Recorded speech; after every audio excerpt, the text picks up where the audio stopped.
Hey guys, this is Andrew with rockclass101.com, and in this week's ukulele lesson, Matt's going to be teaching you how to play White Sandy Beach of Hawaii.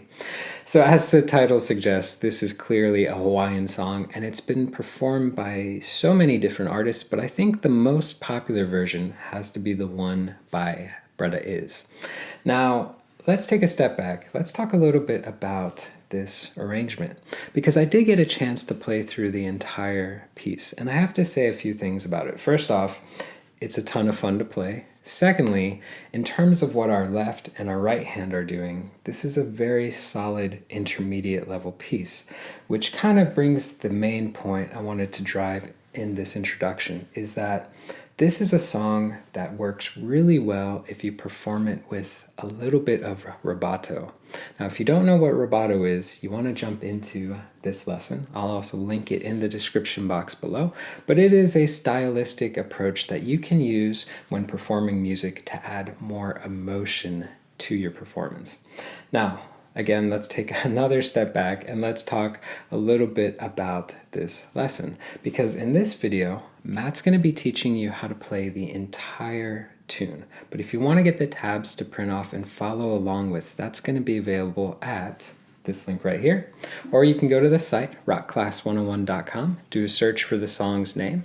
Now, also on that page will be the really cool interactive on-screen tab viewer. Now, this is a great feature where you can hit play, you can watch the tab scroll across in real time, you can highlight bars to loop sections, slow it down to any speed you wish. Just a great asset in learning this tune that much easier. All right, so without further ado, I'm going to go ahead and hand it off to Matt to teach you how to play this. Don't forget to grab the Baritone Ukulele, and I'll catch you at the end of the video.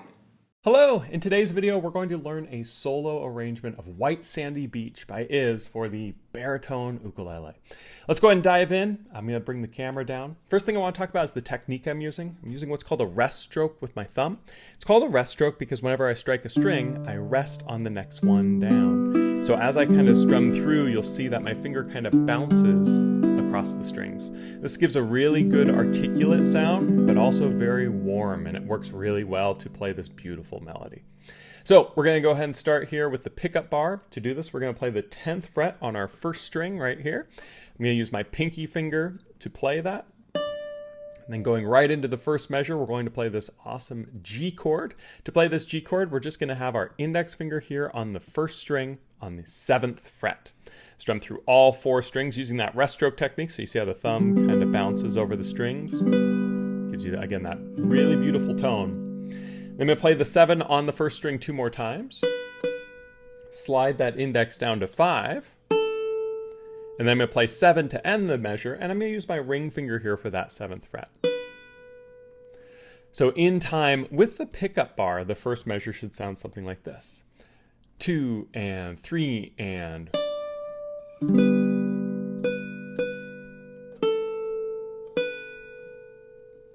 Going into the second measure here, we're going to have a little bit of filler. We want to make sure that we're holding that 7 on the A string to start that measure. And then we're going to pluck our 4th, third, and second strings, our D, G, and B strings, to give that little bit of filler. I find that it helps to play those notes just a little bit softer because it is not the melody, but rather playing them a little bit softer can help layer in that tone. And then I'm going to play the 10 on the A string twice again. I'm going to just slide my pinky up to try to get that 10, play it twice there, and that is on the E string, the first string there. If I accidentally say A string there, well, I'm normally a high G player, but we'll make do with this. So that 10 twice on that first string, your E string. So in time, the second measure should sound something like this. 2 and 3 and 4 and...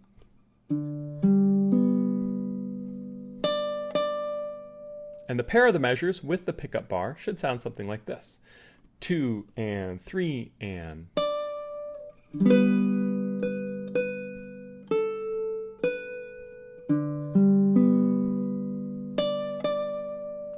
As we go on to the next part here, measure 3 is exactly the same as what we played on measure 1, the same G chord.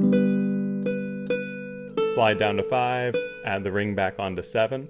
Truthfully, it's okay if you slide the finger around and play what's intuitive. It's not super important at this point that you use the exact fingering shown here, so if you're really comfortable with something else, that's totally fine. There are a couple moments though where there is a very specific fingering that we want to use, and when we come to that, we'll talk more about it. But that measure 3 is exactly the same as measure 1. Should sound something like this in time. 2 and 3 and 4 and...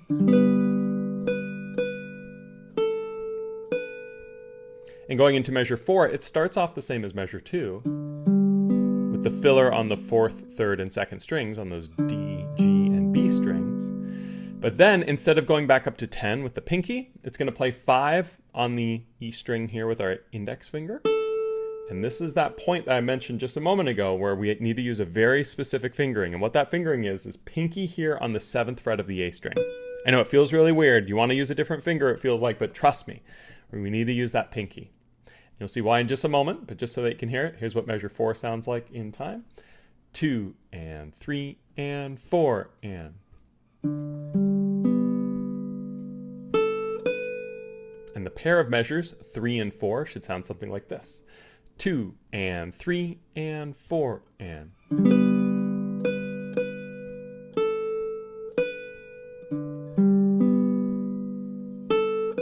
But we want to use that pinky on the 7, right? It's so tempting to use the ring finger there, but we use the pinky because the next part here is the hardest part of the song. It's this 2 measure stretch on measures 5 and 6. Going to 5, we're going to go to the C chord. This pinky finger here on your E string, on your first string here, you need to slide down to the 3rd fret, and then you're going to build this C chord. If you're a normal high G or low G player, you might recognize this as like an F shape.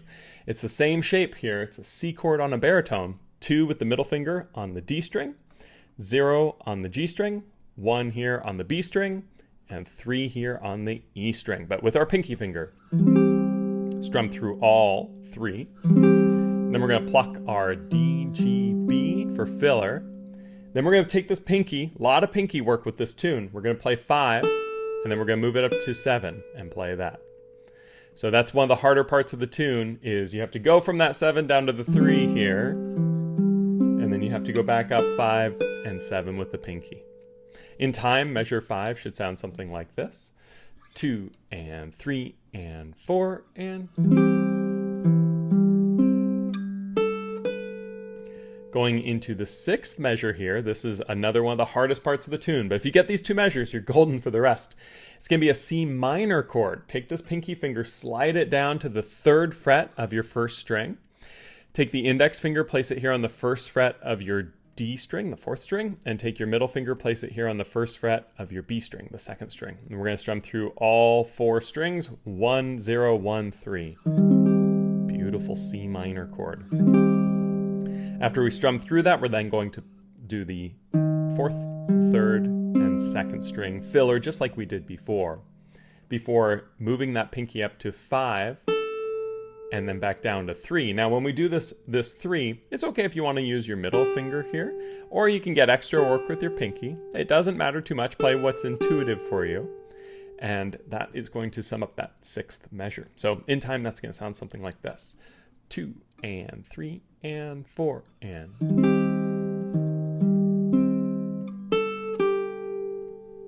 And the pair of these measures, which I think is the hardest part of the song, sounds something like this. 2 and 3 and 4 and.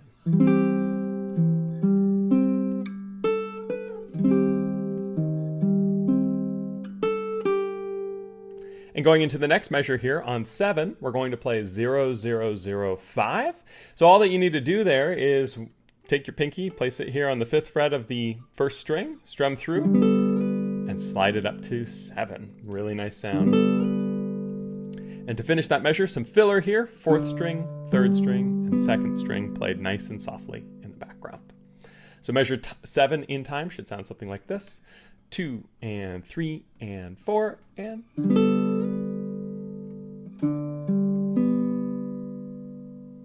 And now from here we go on to our first ending, which is going to be measure 8. To start, we're going to play this wonderful D7 chord, one of my favorite chords on this ukulele. Take your index finger, bar it across the 5th fret on your bottom 3 strings here, on the 1st, 2nd, and 3rd strings. And then you're going to take your ring finger, place it here on the 7th fret of your 2nd string, of that B string there. So it's 0, 5, 7, 5. We strum through all 4 strings. Really nice tension, right? Then we're going to strike the 4th string, 3rd string, and then we're going to strike the 1st string on fret 10. So this is a big stretch, right? It's okay to take your fingers off and just play that pinky there at fret 10. And this repeats and sends us back to the beginning, but let's go ahead and hear what that measure 8 sounds like on its own. It should be something like this. 2 and 3 and 4 and. And the pair of these measures, 7 and 8 together, should sound something like this. 2 and 3 and 4 and.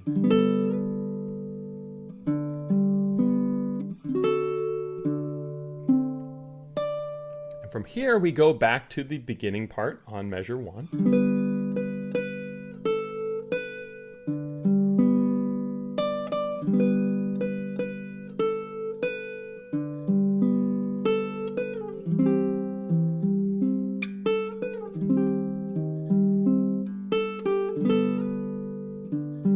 But now, instead of going back to measure 8 again, we go on to our second ending here, which is measure 9.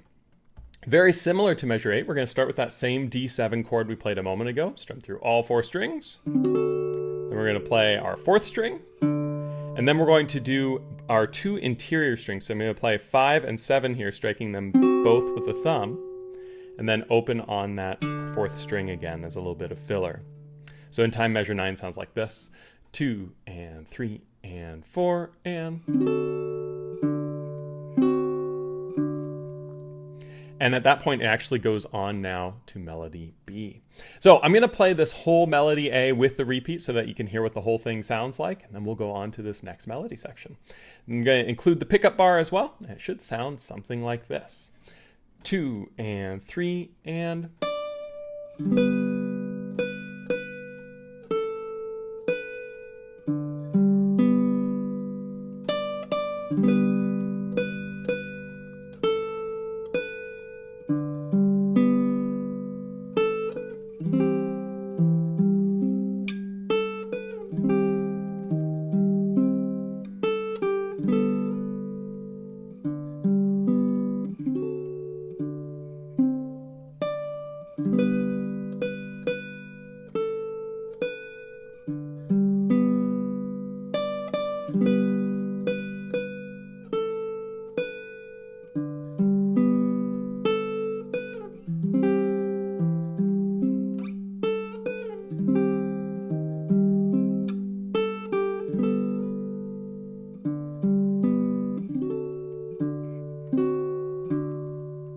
Isn't that pretty?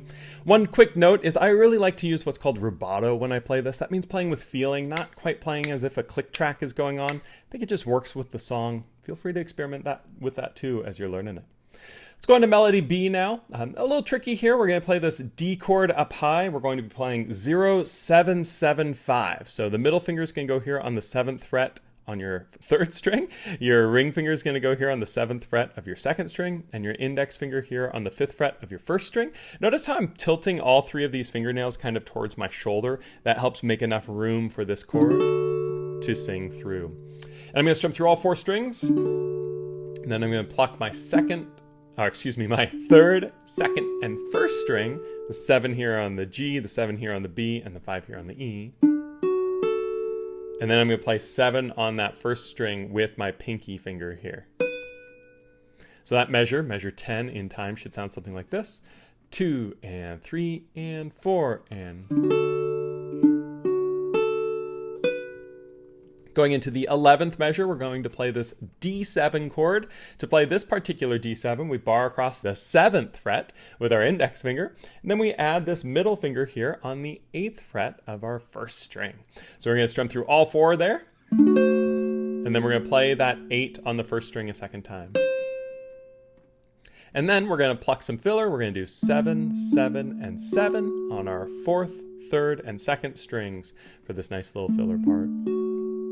So measure 11 in time sounds something like this.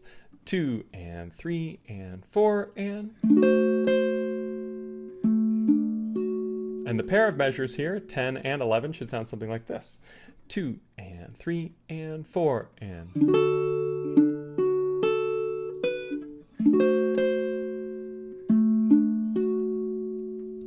Now we're going to go on to measure 12. We're going to play this C chord, 5, 5, 5, 8, with the bar across with the index, and the 8th fret here on the 1st string with the pinky.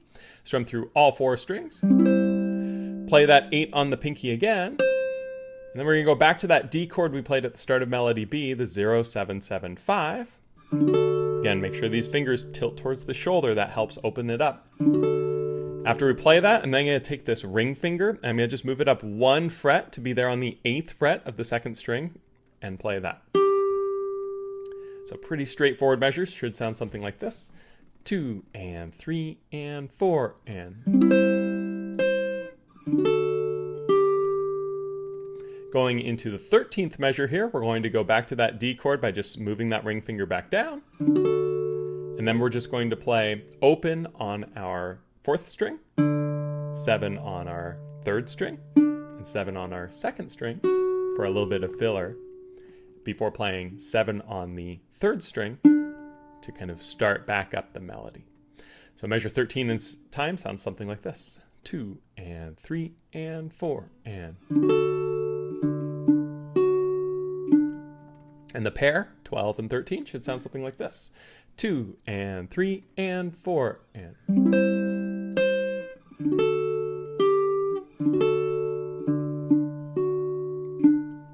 Going on to measure 14, should look very familiar because 14 starts with that same D and then the same filler and then the same 5 and 7 that we played on measure 10. It's actually exactly the same measure. In time sounds like this.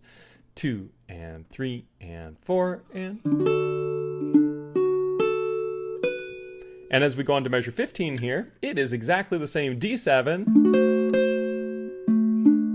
and section as measure 11. Exactly the same thing that we play. So there's no difference there, which is really nice because we get that repetition. And in time, measure 15 is something like this. 2 and 3 and 4 and... And the pair of measures, 14 and 15, exactly the same as 10 and 11, but sounds something like this. 2 and 3 and 4 and...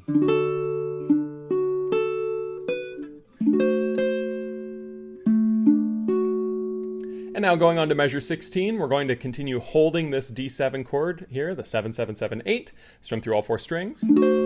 Play the 8 2 more times. And then we're going to play 10 on the E string there with our pinky finger. So that measure pretty easy, sounds like this in time. 2 and 3 and 4 and... And then measure 17 is going to be this awesome D chord variation. 0, 11, 10, 10. So the middle finger goes right here on the 11th fret of the 3rd string.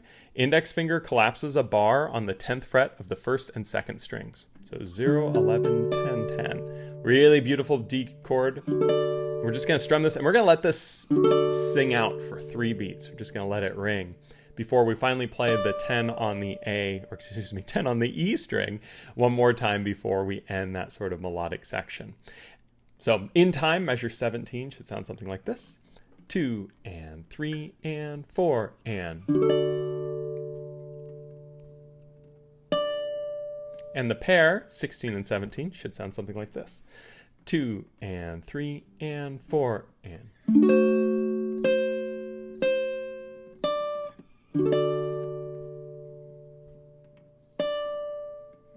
And from here, we go back into melody A. So let's go ahead and hear what all of this melody B section should sound like before we go on to the last part of the tune. This is measures 10 through 17, and it should sound something like this.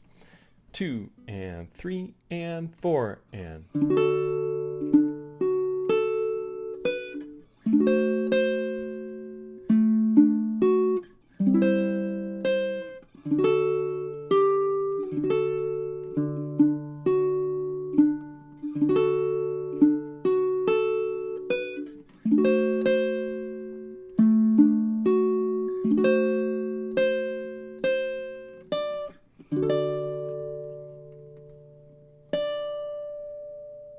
And from here we go back in, now this is melody C, but it's really melody A repeated and played another time. And it starts off in a very familiar way. In fact, that last 10 on the E string that we played here at the end of the previous bar, that's the same as the pickup bar. And then from there it goes. So you can see measure 18 was actually exactly the same as measure 1. Measure 19, exactly the same as measure 2. So let's go and hear that pair of measures, 18 and 19 together, the same as 1 and 2, should be something like this. 2 and 3 and 4 and.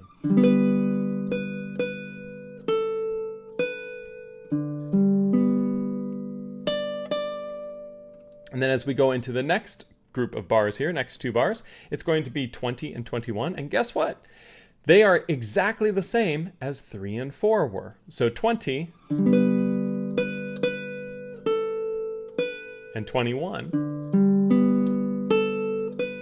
played exactly the same as measures 3 and 4 were. So in time, 20 and 21 should sound something like this. 2 and 3 and 4 and.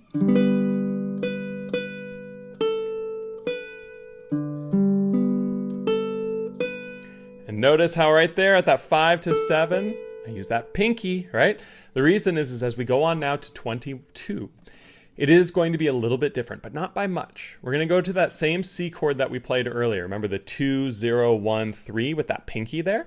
And here's what we're going to do differently here. We're going to strum through the chord, and then you're going to pluck each string consecutively down, D, G, B, and E. You're going to slow down just a little bit as you do this. And then you'll see that this last note here, that 3 on the E string, it has a fermata written above it, so you just kind of hold it. So it goes.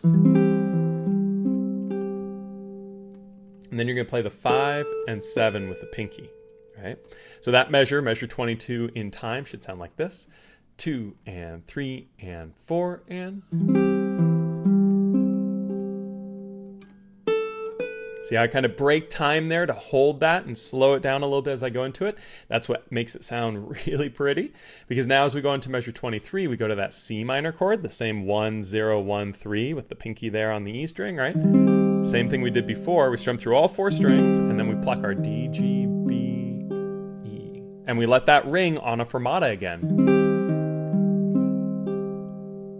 And then we're going to play 5 and 3 with the pinky here. So measure 23 in time should sound something like this. 2 and 3 and 4 and.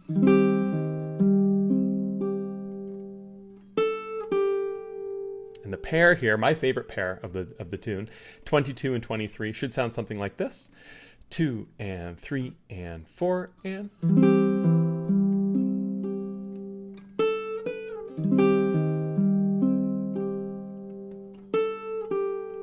That pretty sound. And then to finish the tune on 24, all that we're going to do is take our pinky here on 5, and we're going to play it, and we're going to slide it up to the 7 on the E string. And then we're going to do a little harmonic hit on the 12th fret of the G string. which is our third string. To do harmonics, if you've never done them before, the trick is to go right above the fret wire, not the fret itself, but the wire, and just barely touch it. If you look here, see I'm not pushing it down like that. I'm just touching. And I'm going to pluck the string, and when I feel the string start to vibrate, then I take the index away. I don't do it before. If I try to do that, you might miss. Wait for it to start to vibrate, then remove the finger. Cool thing is on baritones, usually a lot easier to do on a normal ukulele. But that is the end, and that measure 24 sounds something like this. 2 and 3 and 4 and...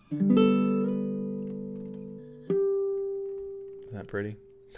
And so that you can hear it, here is the entirety of melody C, which again is just melody A, played again to finish the song. And notice on measures 22 and 23, I use that rubato technique. I mentioned that earlier in the video. Rubato's playing with feeling, playing with emotion, right? I use a lot of it right here, slow down into those fermatas. I just think it sounds so good. It's going to sound something like this, though, starting at measure 18. 2 and 3 and 4 and...